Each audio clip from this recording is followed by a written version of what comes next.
కొత్త ఏడాది రోజు ఓ కార్మికుడిని హత్య చేసి అతనిపై నుంచి కార్ తీసుకువెళ్లిన కర్నూలు జెడ్పీ చైర్మన్ సోదరుడు వెంకటరమణను కర్నూలు పోలీసులు అరెస్ట్ చేశారు. అతనితో పాటు మరో నలుగురిని పోలీసులు అదుపులోకి తీసుకున్నారు.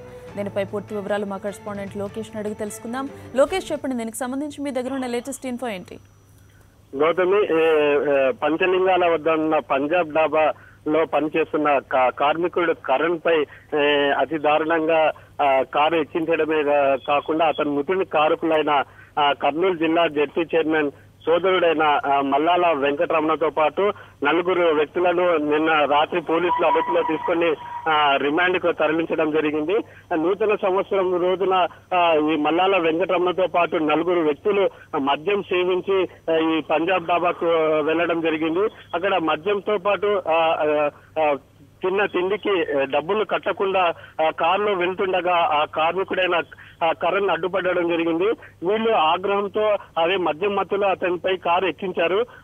అక్కడ తీవ్ర గాయాలతో ఉన్న కరణ్ ని ఆసుపత్రికి తరలించగా చికిత్స పొందుతూ మృతి చెందడం జరిగింది.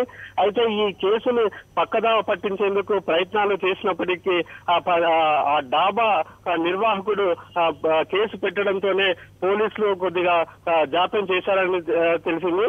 ఇది మీడియాలో విస్తృతంగా ప్రచారం కావడం చేత వాళ్ళని ఎట్టకేలకు నిన్న రాత్రి పోలీసులు అరెస్ట్ చేశారు. ముఖ్యంగా ఈ జిల్లా పరిషత్ చైర్మన్ సోదరుడితో పాటు అతని పర్సనల్ ఉన్న ఆయన వర్గీయుడైన రామదాసు కూడా ఈ కేసులో ముద్దాయి కావడం, వీరిని రాజకీయంగా ఒత్తిళ్లు తీసుకొచ్చి తప్పించే ప్రయత్నాలు అయితే కొనసాగుతున్నాయి. Gautami, thank you Lokesh.